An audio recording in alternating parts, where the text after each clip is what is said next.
오늘도 일과 영성 네 번째 동행을 시작하려고 합니다. 오늘은 비가 많이 와서 제가 휴대폰으로 이걸 촬영하는데 긴급 재난 광고가 뜨면서 문자가 오면서 녹음 자체가 힘들어져요. 그래서 대개 평균 2-30분 좀 세 번째 동행은 거의 1시간 가까이 이렇게 진행이 됐는데, 오늘 지금 벌써 세 번째 중간중간 계속 알림이 뜨는 바람에 이게 또 이렇게 진행이 될지 모르겠어요. 아무튼 또 되는 대로 한번 올려보도록 하겠습니다. 지난 말씀대로 영성의 기초는 말씀입니다.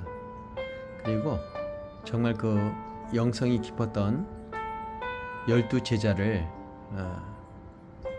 그 번외로 사도 바울은 그 12제자에 포함되지 않지 않습니까? 사도 바울은 그냥 이방인의 그 사도로서의 그 인칭을 받았고, 베드로는 대표적으로 유대인의 그 사도로서 인침을 받았죠. 오늘도 우리는 각자의 삶 속에서 하나님이 어떻게 우리를 인치셨는가, 말씀으로 우리를 어떻게 이끄셨는가를 한번 보도록 하겠습니다. 오늘은 특별히 지난번은 바울의 영성, 그리고 베드로의 영성, 그리고 요한의 영성을 성경 말씀의 머릿말로 이렇게 들었는데, 오늘은 마태입니다. 세리 마태. 마태는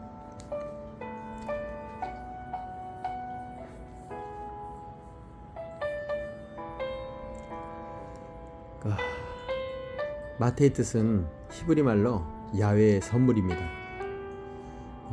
신약 성경에 제일 처음 시작하는 게 마태복음이잖아요. 이 공간복음서의 시작, 이 마태의 영성이 얼마나 컸으면 제일 처음 이 성경에, 신약 성경에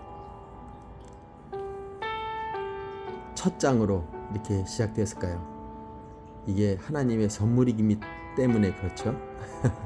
그러나 마태의 그 직업은, 우리가 봤을 때 마태가 하는 일은 정말 그 창녀와 동급으로 여겼던 세리라는 직업이었습니다.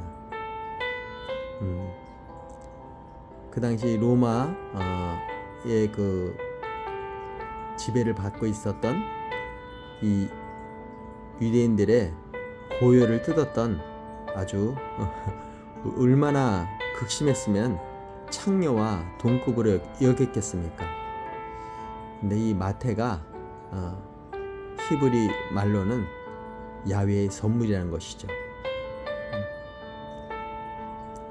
지난번 사도 바울이 에바브로디도를 보내지 않았을까? 오네시모에게요. 왜냐면 노예로서 있다가 도망갔었으니까요. 그러나 그때는 무역하였지만 이제는 유익하다고 하면서 오네시모의 그 주인의 허락을 받지 않고는 사도 바울이 이 복음으로 낳은 에바브로디도를 이렇게 보내면서 그가 그에게 있던 모든 이렇게 손해를 본 것이 있으면 사도 바울이 다 부담하겠다 할 정도로 이렇게 에바브로디도에게 보냈던 것처럼 종의 삶이 바뀌어졌잖아요. 이 마태도 그 중에 하나입니다. 마태를 어떻게 불렀는지 우리 마태복음 9장 9절부터 보면은요, 예수께서 그곳을 떠나 지나가시다가 마태라는 사람이 세간에 앉아 있는 것을 보시고 이르시되 나를 따르라 하시니 일어나 따르니라. 예수께서 마태의 집에 앉으신 음식을 잡수실 때 많은 세리와 죄인들이 와서 예수와 그의 제자들과 함께 앉았더니 바리새인들이 보고 그의 제자들에게 이르되 어찌하여 너희 선생은 세리와 죄인들과 함께 잡수시느냐. 예수께서 들으시고 이르시되 건강한 자에게는 의사가 쓸데없고 병든 자에게라야 쓸 수 있느니라. 너희는 가서 내가 긍휼을 원하고 제사를 원하지 아니하노라 하신 뜻이 무엇인지를 배우라. 나는 의인을 부르러 온 것이 아니라 죄인을 부르러 왔노라 하시니라. 자, 이 마태는 죄인의 아주 대명사입니다. 또 환자입니다. 얼마나 병이 있었겠어요. 창녀 취급받으면서 이 마태의 마음이 얼마나 또 이름 또한 또 얼마나 좋아요. 야훼의 선물인데 선물이 아니라 하나님의 저주를 받았다고 생각했을 것 같아요. 마태는 나중에 에디오피아에 가서 참수형을 당하면서 순교를 당합니다.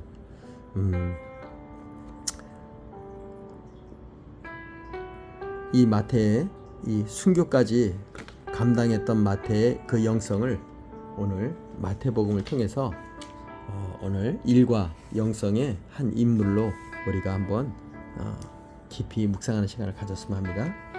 자, 마태복음을 통해서 그 마태가 일했던 그 세리의 그 일이 어떻게 이렇게 물이 변화의 포도주 되고 또 새 포도주는 새 부대에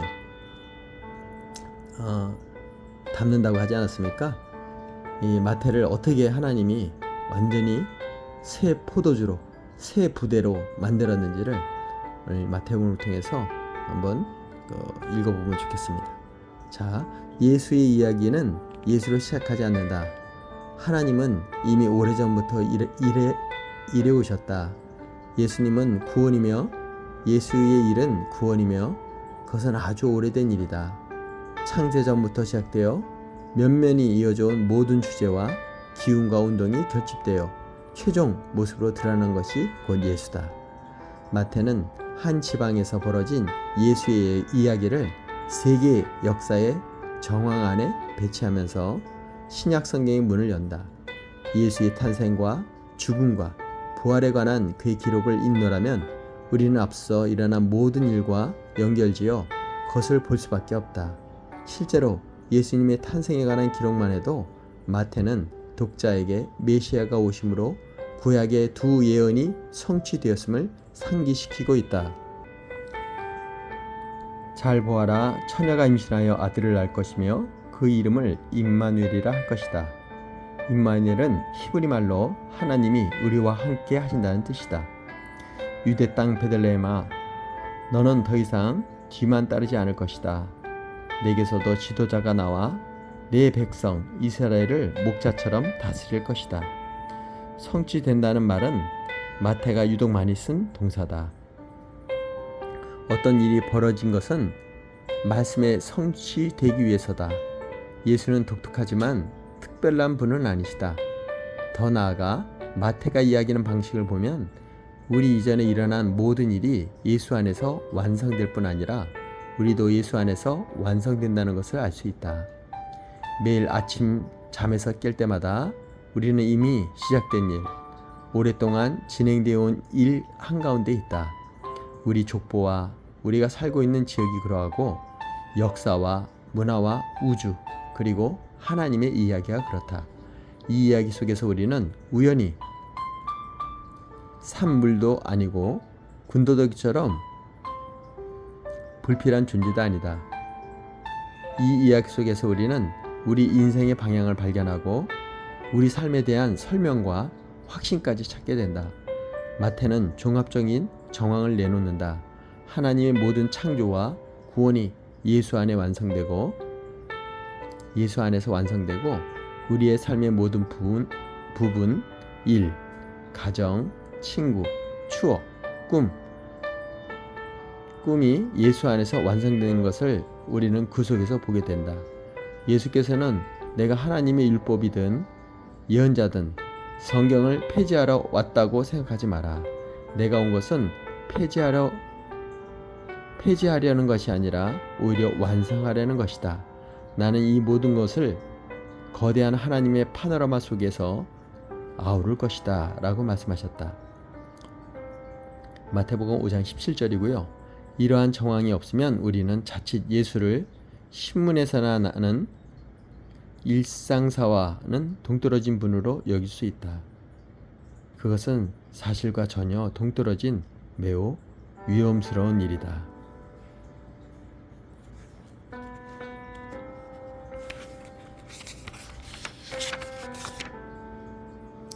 이렇게 해서 마태복음의 그 전체적인 머릿말로 이렇게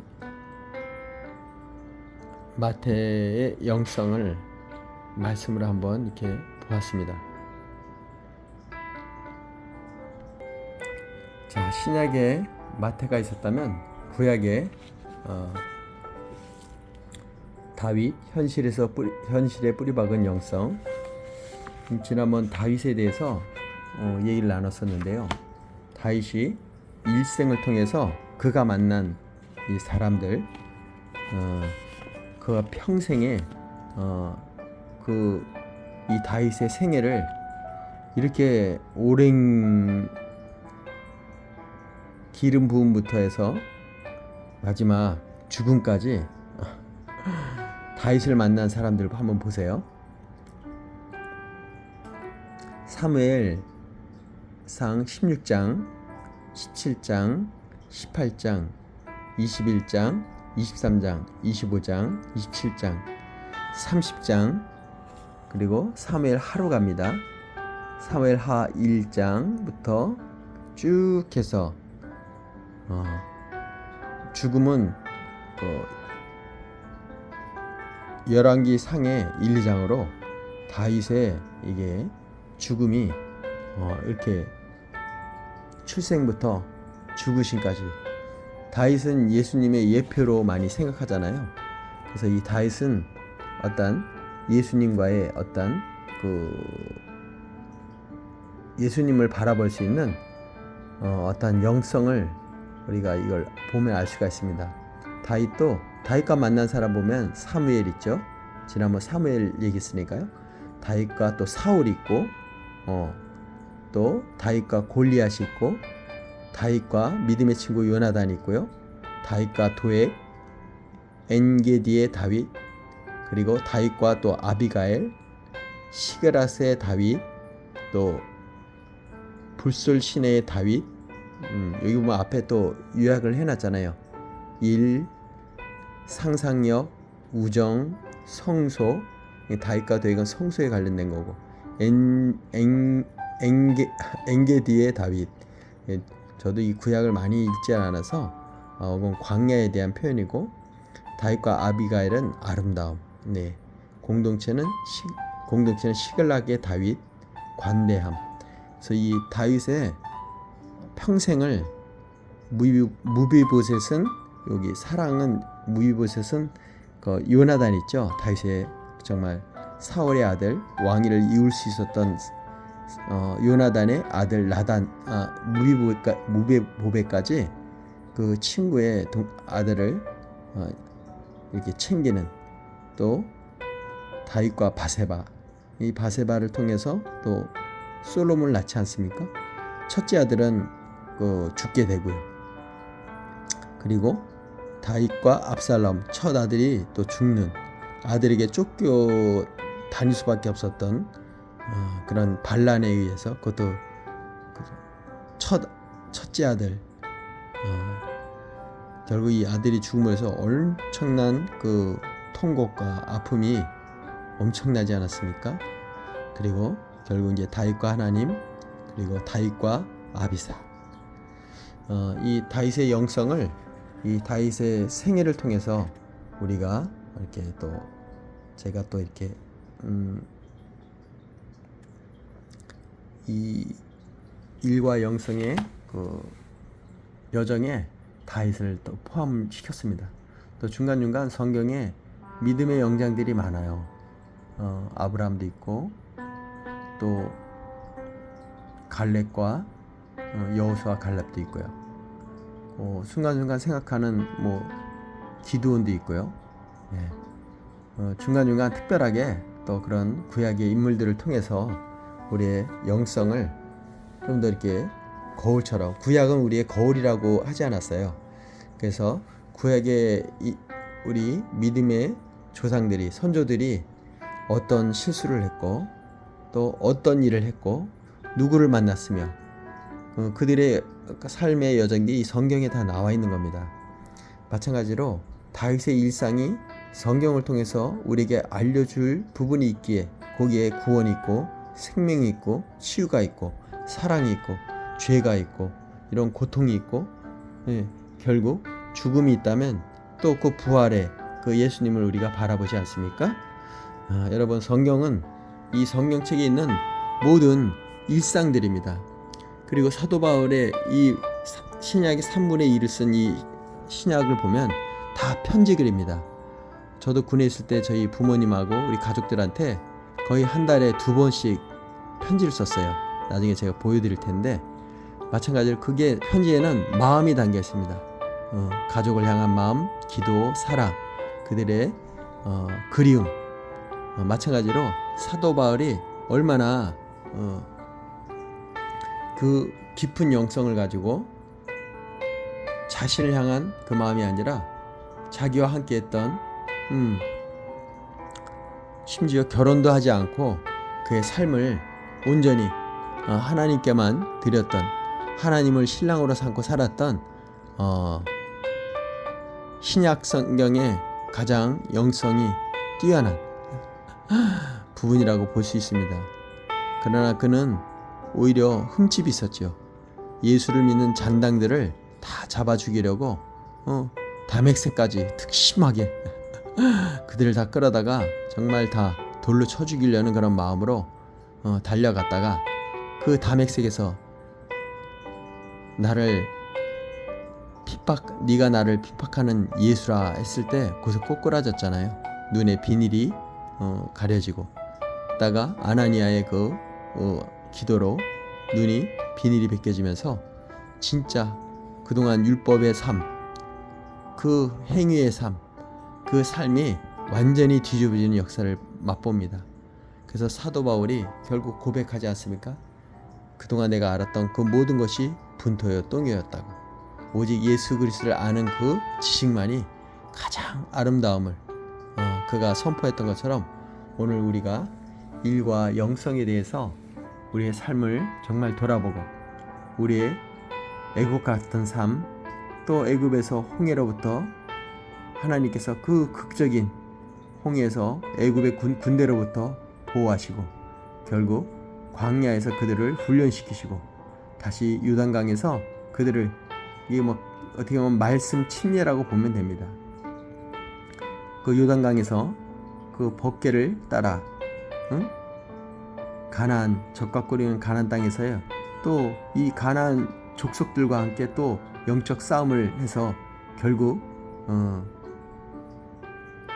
하나님의 나라, 하나님의 백성의 그 나라를 소유하는 이 여정이 우리의 삶과 같습니다. 오늘 팀 켈러의 그 일과 영성 또한 이분도 20년간이 지금 넘었네요. 제가 책을 받은 것 따지면 한 23년 정도 되는 것 같은데, 이 23년 동안 이 리모 교회가 50명으로 시작해서 지금 8,000명의 그 성도를 이루기까지 그 얼마나 숱한 싸움과 그 도전이 있었겠습니까? 뉴욕 맨하탄은 아주 금융 쪽으로 굉장히 놀라운 도시 아닙니까? 이런 도시에서 이 젊은이들이 가장 생기 넘치는 교회로서의 이 부활을, 또 부흥을 누렸다는 것은 뭔가 그들이 이런 세상 것을 추구하기에 앞서 그 여건과 환경 속에서도 하나님을 놓지 않고 하나님을 바라봤다는 것입니다. 자, 오늘 이 팀 켈러의 교회에서 어떤 일이 있었는지 한번 또 직접 피부적으로 와닿는, 특별히 또 이렇게 아주 컬러풀하게 제가 선물을 받았던 이 형제가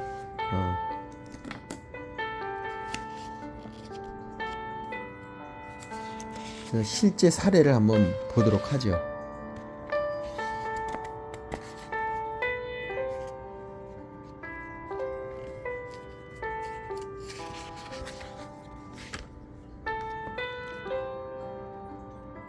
특별히 이거 팀 켈러의 일과 영성은 되게 창세기, 구약을 기초로 하고 있습니다. 중간중간 이렇게 신약도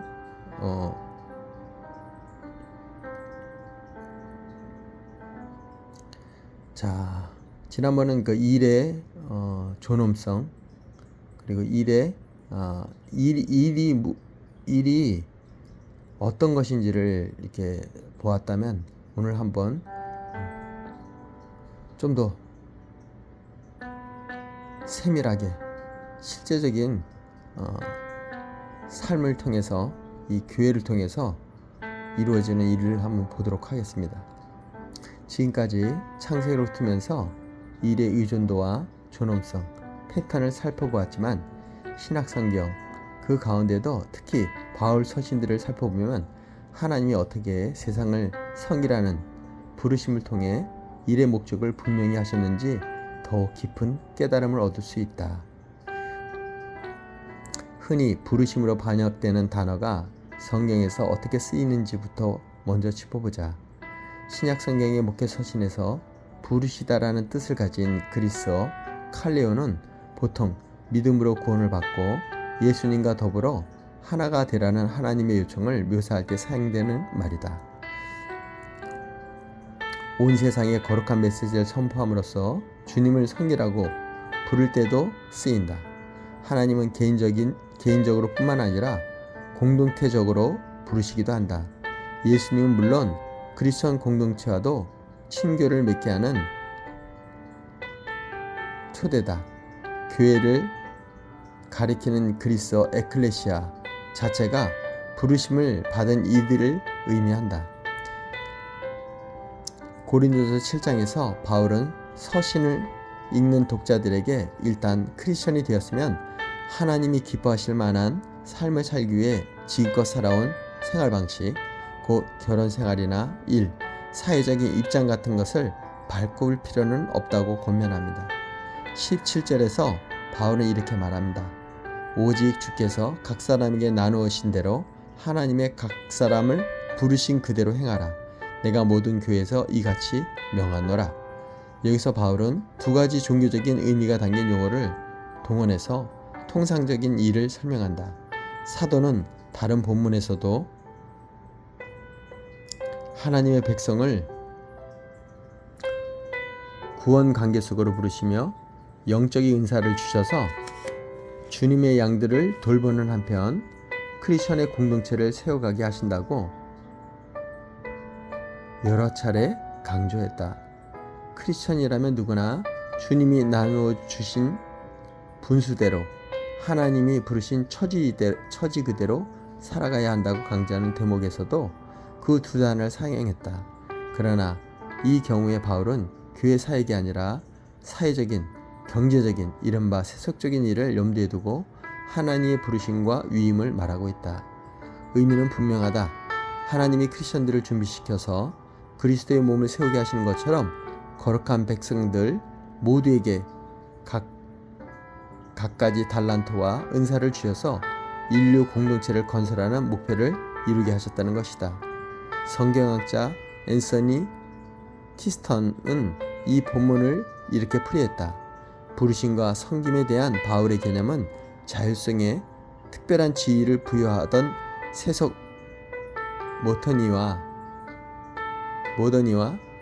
모더니티와 자기 실현과 권력관계를 앞세우던 대중적 포스트 모더니티에서 완전히 벗어나 있다. 그러기에 바울 서신의 이 대목은 현대사회에서도 여전히 타당성을 갖는다. 티스턴의 이런 해석은 프롤로그에서 인용했던 로버트 벨라의 주장을 떠올리게 한다. 벨라는 이 일에 담긴 소명이라든지 부르심의 개념을 회복하며 개인의 자아 실현이나 권력욕이나 이익을 도모하는 수단이 아니라 모두의 유익에 기하는 행위로 보아야 한다. 고 지적했다. 하지만 기억하게 했다.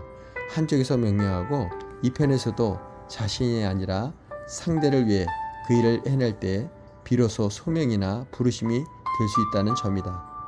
다른 이들은 이들을 섬기도록 하나님이 주신 과업으로 일을 새로이 정의하는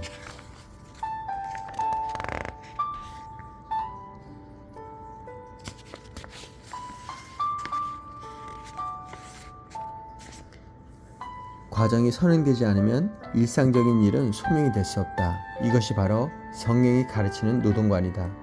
우리 교회만 하더라도 대학이나 실제 이제 이 교회의 뉴욕 맨하탄에 있는 성도들의 현실을 이렇게 얘기하고 있네요. 우리 교회만 하더라도 대학이나 경영대학원을 졸업하기가 무섭게 금융 서비스 업계로 진출한 젊은이들이 수두룩하다. 채용 과정에서 다른 업계나 직종의 경우를 훨씬 웃도는 엄청난 보너스와 성과급을 제시받으며 10중 8구는 혹해서 그 밖에 어떤 대안이 있는지 헤아릴조차 하지 않고 지원하게 된다. 지난 수십 년 동안 이런 직업들은 비교할 수 없는 만큼 안정적인 지위와 수입을 보장해왔다. 이런 기회가 눈앞에 있는데 자신을 향한 하나님의 부르심이 무엇인지 객관적으로 검토하길 기대할 수 있겠는가? 물론 더러는 금융 세일즈, 증권거래, 비공개 기업 투자, 공공재정과 관련된 분야의 일을 하면서 하나님과 이웃을 섬기는 특별한 기회를 누린다고 느낄 수 있다. 하지만 월스트리트에서의 몇 년을 지내보고 나서 다른 일에 능력과 열정을 투자하는 편이 낫겠다고 하는 이들도 있게 마련이다. 한 사례죠. 질 말라도 그랬다. 메릴 린치에서 한동안 일한 끝에 변화의 길을 모색하기로 결심한 것이다. 책을 좋아하고 글 쓰는 재주도 남달랐던 터라 출판계에서 일자리를 찾았다. 수익과 지위 모두 바닥부터 시작해야 했다. 또 금융계통에서 계속 일해야 큰 돈을 만질 기회가 오는 건 아니라는데 스스로 동의하기까지 한바탕 시련을 벌였다. 어떻게 하면 은사와 열정을 최대한 활용해서 주님과 세상을 섬길 것인가만 생각하려 하여 무진 애를 썼다. 남대없는 결정에 주변은 물론이고 교회에서도 요란한 구설수에 올랐다. 크리스천이라면 세상에서